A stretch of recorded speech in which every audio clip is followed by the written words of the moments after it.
19h à Bamako et partout au Mali, fidèles téléspectateurs de Chérifla Télévision. Si vous nous rejoignez, bonsoir et bienvenue à cette nouvelle édition d'information. Voici les titres de l'actualité de ce jeudi. Les responsables du 5e et dernier groupe d'imams ayant bénéficié de formation au Maroc ont été reçus par le président du Haut Conseil islamique du Mali et guide spirituel des Ansar ce mardi 4 février à Bankoni, Guinguinébougou, en commune 1 du district de Bamako. Moussa Fomba nous fera le point de cette visite. Aussi, dépôt de gerbes de fleurs au camp Soundiata Keïta de Kati, puis à l'ambassade de France au Mali ce jeudi 6 février, en présence du président du groupe d'amitié France-Mali et certains responsables militaires. Une initiative des élus députés français d'origine malienne en reconnaissance envers les défenseurs de l'intégrité territoriale et de l'unité des deux pays. Sadio Sidibé était présent pour Chérifla Télévision. Il nous en dira plus.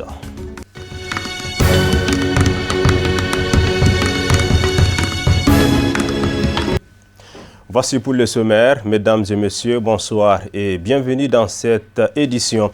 Une édition que nous ouvrons bien entendu avec cette information. Le géant émirati producteur d'énergie et renouvelable Ameya Power va investir et construire à Diakadougou, Dialakoro, dans la commune rurale de Sélingué, une centrale solaire de 50 MW à près de 39 milliards de francs CFA.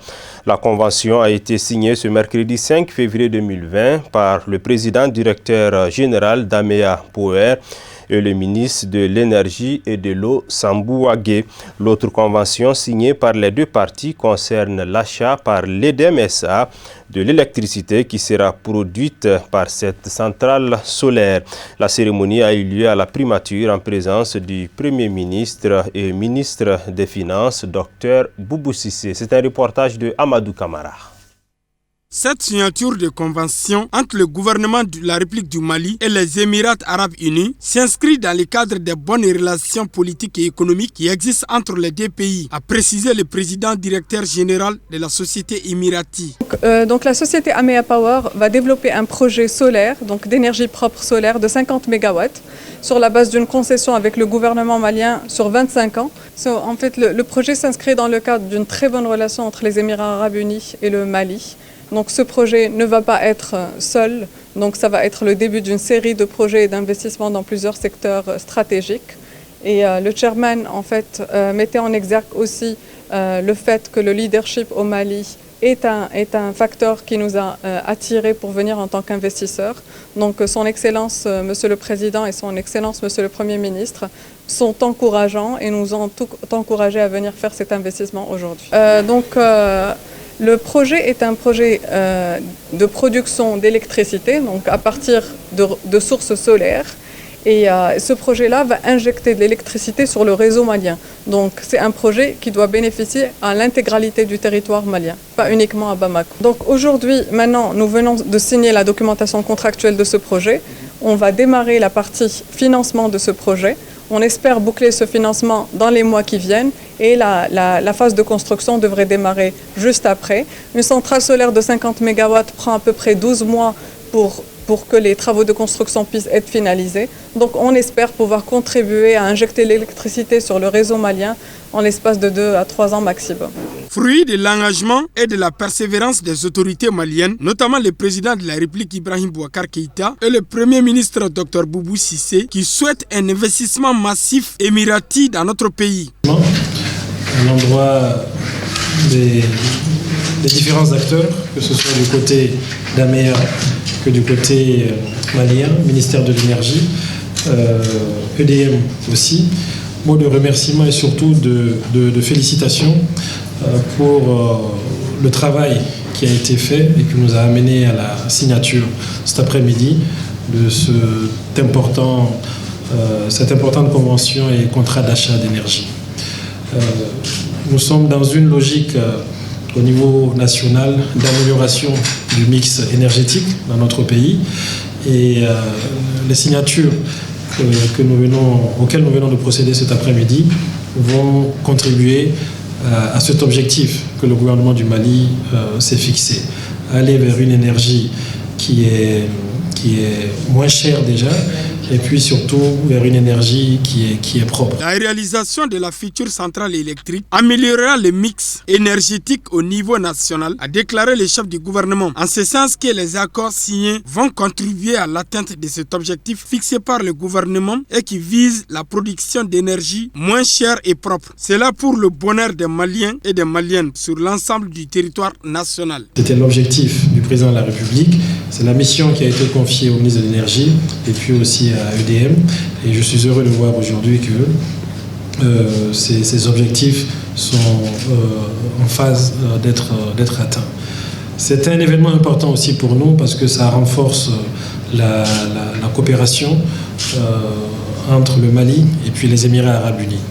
Nous avons toujours souhaité qu'il y ait plus de capitaux émiratis dans notre pays et cette signature cet après-midi est un bon exemple du renforcement de ce partenariat-là entre nos deux pays. C'était des partenariats qui étaient un peu d'ordre politique, mais qui sont en train de se renforcer grâce à notre ambassadeur qui est là-bas, qui est ici, son Excellence Sidibé, et qui est en train de s'orienter de plus en plus vers les aspects économiques. En signant cet accord de financement, la société émirati s'est engagée à mobiliser les 60 millions d'euros, environ 39 milliards de francs CFA, de financement nécessaires à la réalisation de ces gigantesques projets énergétiques. Par la même occasion, la société émirati va au terme des travaux vendre l'électricité produite par cette centrale solaire pendant 25 ans avant de céder l'ouvrage à notre pays. Je l'annonçais en titre, le président du Haut Conseil islamique du Mali, du groupement des leaders spirituels musulmans et guides spirituels des Ansar, a reçu donc ce mardi 4 février à Bankoni-Dianguiné-Bougou, en commune 1 du district de Bamako, les responsables du 5e et dernier groupe d'imams ayant bénéficié de formation au Maroc. Occasion pour nos guides dans les mosquées de réitérer leur engagement aux côtés de Seyyid Cherif Ousmane Madani Haïdara de faire bon usage des connaissances requises pour un islam authentique, pacifique et tolérant. C'est un reportage de Loutou Sidibé avec la voix de Moussa Fomba. Il s'agit pour les responsables de la 5e et dernière vague d'imams formés au Maroc à travers cette visite à Bankoni-Dianguiné-Bougou de prendre conseil auprès du président du Haut Conseil islamique du Mali, du groupement des leaders spirituels musulmans et recevoir les bénédictions du guide spirituel des Ansar. Les leaders religieux ont tout d'abord exprimé leur profonde gratitude à l'endroit de Seyyid Cherif Ousmane Madani Haïdara pour ses efforts inlassables au profit d'un islam authentique, pacifique et tolérant, ainsi que son dévouement pour la cause des plus démunis, comme enseigné par le noble prophète paix et salut sur lui. Le premier responsable de la Oumma islamique du Mali a exhorté les membres de cette dernière vague à jouer le rôle qui sied parfaitement à un imam dans la société. Notre objet, c'est de passer chez notre grand shérif, Ousmane Madani Haïdara, vu en qualité de président du Haut Conseil islamique, et puis vu sa place dans le groupement des leaders spirituels. Nous sommes venus aux côtés de lui pour cueillir des informations auprès de lui, des conseils qui va faire en sorte que nous, on va évoluer pour pouvoir faire la même chose comme eux, à l'avenir prêcher, mettre les gens sur le bon droit, sur le chemin le bon, sur le chemin droit, afin que le Mali puisse embrasser l'islam authentique, l'islam réel, l'islam qui va amener tout le monde dans le bon sens et l'islam qui est écarté des malfaisances et autres choses. Très satisfait, vous savez, quand tu visites le grand shérif, à chaque fois c'est l'éclatement, c'est-à-dire que c'est la joie, c'est l'avancement. Nous avons été honorés du fait qu'il nous a produit des bons conseils, des conseils qui vont nous amener dans le futur à franchement embrasser l'islam réel et à faire comme eux pour que le Mali puisse avancer dans l'islam authentique, dans le bon islam. Vraiment, nous sommes très très satisfaits et nous les remercions beaucoup. L'appel que nous lançons, c'est ce que les grands imams ont eu à dire. Aujourd'hui, lors de la visite, ils nous ont dit d'occuper le terrain. Les intellectuels musulmans, les intellectuels qui ont étudié l'islam, dans le vrai sens même du terme, de venir occuper la place, de venir occuper l'espace islamique, l'espace de l'appellation sur la religion, c'est cette voie authentique. C'est cet appel que je lance à tout le monde, à tous les autres groupes, de se joindre ensemble et de faire d'être un seul corps, de pouvoir avancer avec l'islam authentique et de faire la presse comme ça se doit. Un islam tolérant, un islam authentique, un islam qui va amener à ce que les autres avancent dans un bon sens. Franchement, c'est l'appel que nous lançons à tous les musulmans et à tous les imams de venir sur ce terrain. Merci. A noter que cette formation, initiée par les plus hautes autorités de notre pays et celle du royaume chérifien, encouragée par le bureau du Haut Conseil islamique du Mali, sous le leadership éclairé de son président Asseyed al-Sherif Ousmane Madani Haïdara, à l'intention des imams, a pour objectif principal de rehausser l'image de cette religion de paix qu'est l'islam, terni de nos jours par une montée exponentielle de l'extrémisme religieux salafiste portant atteinte à la vie humaine malgré sa sacralité. Nous restons à Bangoni, Dianguiné-Bougou, où les membres de l'association des Ansars de la commune rurale du Mandé ont aussi rendu visite au guide spirituel des Ansars, président du Haut Conseil islamique du Mali et du groupement des leaders spirituels musulmans, Asseyed Sherif Ousmane Madani Haïdara. Objectif, le féliciter pour sa décoration au grade d'officier d'ordre de l'étalon par les autorités burkinabées. En retour, recevoir ses bénédictions et ses sages conseils. Reportage de Louti Sidibé avec la voix de Kafouné Batili. Cette visite fait suite à l'élection du guide spirituel des Ansars, président du groupement des leaders spirituels musulmans du Mali, Asseyed Sherif Ousmane Madani Haïdara, à la tête du Haut Conseil islamique du Mali, et sa décoration au grade d'officier de l'ordre de l'étalon par les ministres d'État burkinabés sur instruction du président Roch-Marc Christian Kabori. L'objectif pour les Ansars de la commune rurale du Mandé était de le féliciter et de lui renouveler leur engagement. L'objectif de notre visite de ce soir, ça c'est la visite de tous les membres de la commune Mandé à notre père, à notre guide, Asseyed Sherif Ousmane Madani Haïdara, pour qu'il puisse faire des bénédictions, parce que nous avons vu que c'est lui la solution. Donc, il a été la solution dans tous les postes au Mali. Donc on est venu chercher des bénédictions auprès de lui. Okay. Bien sûr, vraiment, on a été vraiment satisfait. On a été vraiment satisfait de tout ce qu'il nous a dit. Donc, on sait très bien que ce sont ces paroles de tous les jours. Donc, nous, les Ansars de la commune du Mandé aussi, nous les soutenons et on ne va jamais lui trahir. Inch'Allah. Je salue tous les membres de Chérifoula et tous les membres qui sont venus à cette visite.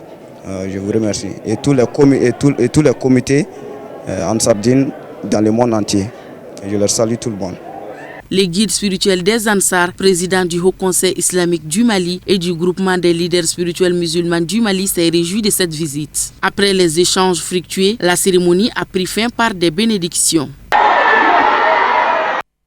Un autre titre de l'actualité de ce jeudi, les élus députés français d'origine malienne ont organisé une journée de reconnaissance envers les défenseurs de l'intégrité territoriale et de l'unité, au cours de laquelle ils ont déposé une gerbe de fleurs à la mémoire des soldats français et maliens. L'objectif étant de raffermir les relations entre nos deux pays pour une paix définitive. Le dépôt de gerbes s'est tenu au camp Soundiata Keïta de Kati, puis à l'ambassade de France au Mali ce jeudi 6 février, en présence du président du groupe d'amitié France-Mali et certains responsables militaires maliens. C'est un reportage de Sadio Sidibé, Nouhoum Kone. Ce dépôt de gerbes a pour objectif de promouvoir la paix pour éradiquer la crise multidimensionnelle qui touche notre pays. À l'occasion de cette journée de reconnaissance et d'apaisement, les élus députés français d'origine malienne se sont inclinés devant la mémoire des héros français tombés en défendant le Mali sur le théâtre des opérations et d'autre part honorer les héros nationaux morts pour le Mali. Ce dépôt de gerbes, pour nous, c'est un devoir. On est des élus français, les amis du Mali. Certains d'entre nous sont d'origine malienne. On est en délégation pour promouvoir la paix, pour le problème de la crise multidimensionnelle qui touche le Mali.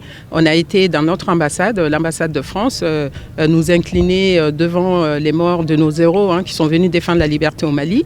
Et pour nous, c'était évident qu'on venait aussi honorer les héros maliens qui sont aussi morts pour la liberté au Mali, pour remercier les militaires qui sont sur le front pour la défense de nos libertés. L'objectif de notre déplacement, c'est de venir témoigner notre solidarité au peuple malien Maliens, c'est de dire que l'amitié entre la France et le Mali date de décennies et de décennies. Et donc nous aussi, on est là pour soutenir les Maliens dans cette crise, comme l'armée française le fait sur le terrain. L'initiative a été bien saluée par le président du groupe d'amitié France-Mali à l'Assemblée nationale, qui vise selon lui à raffermir l'amitié entre le Mali et la France, de dire que cette amitié est indescriptible car elle est à la fois historique. Cette initiative est très importante pour moi. Ça fait plus de 2 ans que j'échange avec des Maliens, avec la diaspora présente en France. Et j'ai une certaine inquiétude aujourd'hui par montée d'un certain malaise par rapport à notre amitié. Et cette amitié, elle est indestructible. Personne ne viendra nous l'enlever parce qu'elle est à la fois historique, mais elle est à la fois importante dans le combat contre les terroristes. Parce qu'on a un ennemi commun, c'est le terrorisme. Voilà, ce qu'on a fait aujourd'hui, c'est la suite logique de tous les échanges que j'ai pu avoir moi avec les élus français d'origine malienne. Ils sont tous là avec moi. Ma collègue députée était aussi venue parce que c'est le moment de montrer encore plus notre unité, de combattre bien sûr le terrorisme, mais aussi de combattre nos ennemis, ceux qui essayent de nous diviser. Ils sont nombreux. Ça peut être de temps en temps des responsables politiques, ça peut être aussi la société civile. Donc je veux porter un message ici tout simplement de fraternité, mais de combat commun, mais surtout qu'on est fort autour de cette amitié. Et partout en France, à Bamako, à Paris, moi je suis député de Montpellier, à Montpellier aussi, je me battrai pour protéger cette amitié. L'initiative a pour but également de montrer l'unité de la France au Mali et de combattre le terrorisme dans le Sahel. Cette initiative doit susciter le rassemblement, remettre la confiance parce que la France et le Mali, c'est 2 peuples qui sont des peuples amis. Il n'y a rien d'autre. C'est l'amitié et c'est la solidarité et c'est le rassemblement. Donc cette initiative, c'est une initiative de rassemblement, de paix et d'amitié entre les 2 peuples. L'événement a pris fin par les notes des fanfares suivies du dépôt de gerbes de fleurs aux pieds des martyrs au camp Soundiata Keïta de Kati.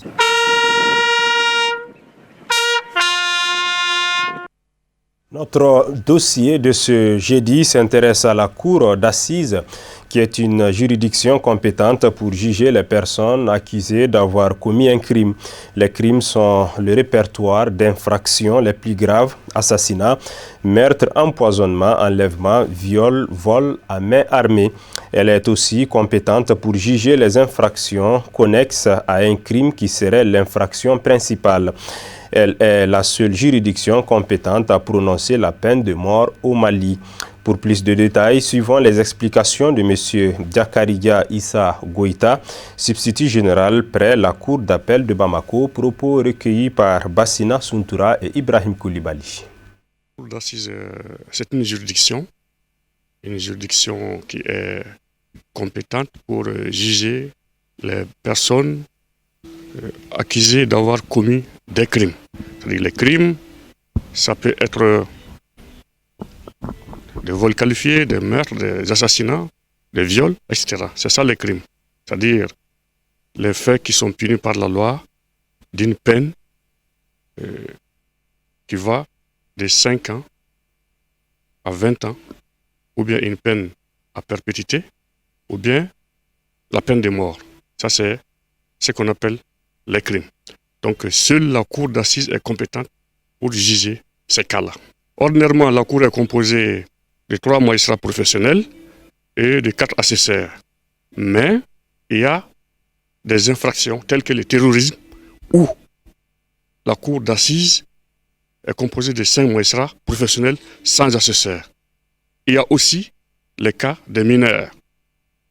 Là, elle est composée de 3 magistrats professionnels et de 2 assesseurs. Ça, c'est la composition de la cour d'assises. Bon, revenons un peu en arrière pour parler de la compétence. Nous avons ce que je viens de dire tout de suite concernant la compétence. Ça, c'était la compétence d'attribution, c'est-à-dire la compétence matérielle. Mais la compétence territoriale, la cour d'assises est compétente pour connaître des affaires qui sont commises sur le territoire qui couvrent la cour d'appel. Voilà. Le nombre de sessions, normalement, c'est La régularité, même si elle était respectée, c'est une session de cour d'assises par trimestre. Donc au total, dans l'année, ça fait 4 sessions. Mais au-delà de ça, s'il y a engorgement, s'il y a nécessité, on peut organiser des sessions extraordinaires de cour d'assises. Et ce nombre n'est pas limité. Voilà. Chaque fois que besoin se fait sentir. À présent, nous retrouvons Moussa Famba pour le commentaire de l'actualité africaine et internationale.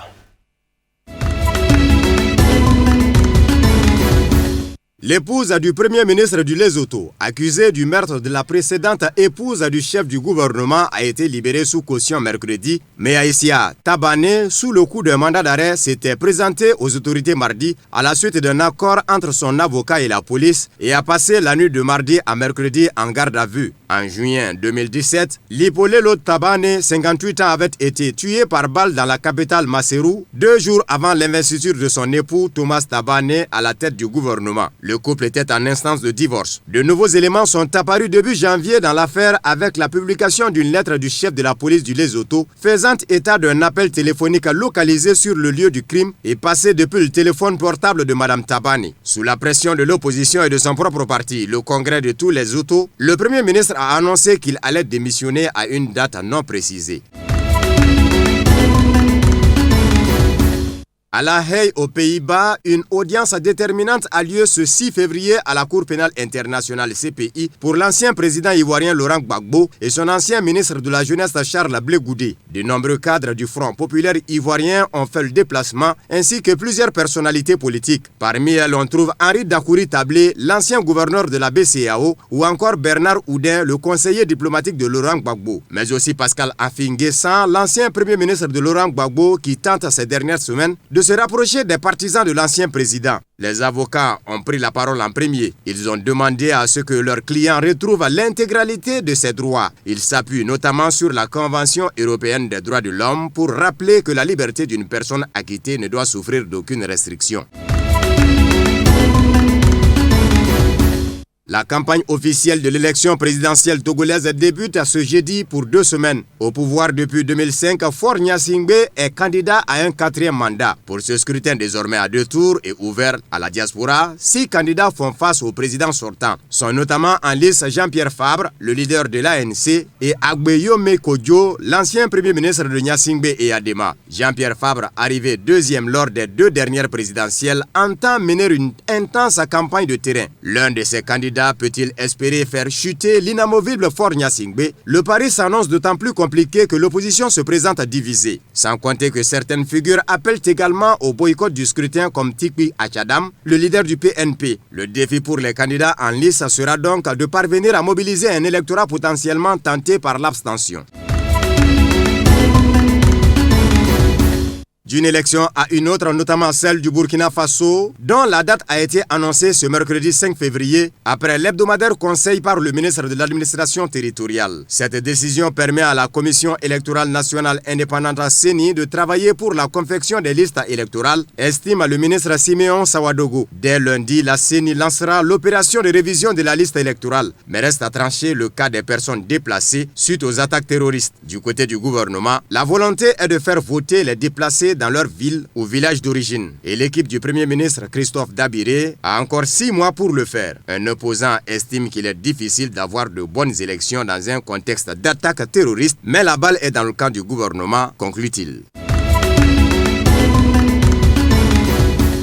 Le nouveau bilan du coronavirus de Wuhan, daté de jeudi en Chine, s'élève à 563 morts. De plus en plus de villes de l'Est de la Chine et de pays imposent des restrictions, tandis que l'OMS a lancé un appel aux dons. Les mesures de restriction pour lutter contre le nouveau coronavirus ont été entendues à travers la Chine et à l'étranger, alors que le bilan continue de grimper. À Wuhan, un responsable a assuré que malgré la construction en urgence d'un hôpital et la conversion de bâtiments officiels en lieu d'accueil pour les malades, la ville connaissait une grave pénurie de lits, d'équipements et de matériel et que ses médecins étaient débordés. L'Organisation mondiale de la santé OMS a lancé un appel de fonds de 675 millions de dollars et annoncé que 500 000 masques, 350 000 paires de gants seraient envoyés dans 24 pays ainsi que 250 000 tests dans plus de 70 laboratoires du monde entier. Près de 200 cas de contamination ont été identifiés en dehors de Chine dans une vingtaine de pays.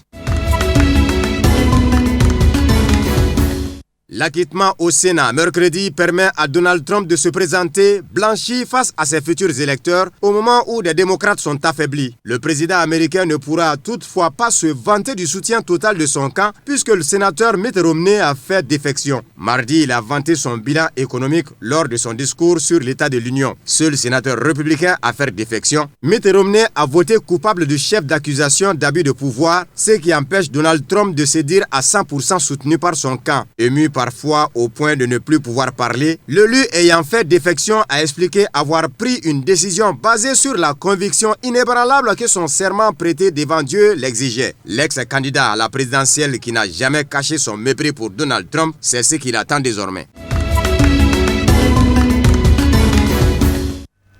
Voilà, c'est sur ces notes au niveau international que se referme cette édition d'information. Merci de votre aimable attention. Grand merci également aux différentes équipes de réalisation et de la rédaction. D'un moment à l'autre, à partir de 21h, Mamadou Ben Chérif Soumano sera là pour le journal en langue Bamanaka. Merci d'avoir suivi cette édition. Passez un excellent moment en compagnie des programmes de Chérif La Télévision. Bonsoir.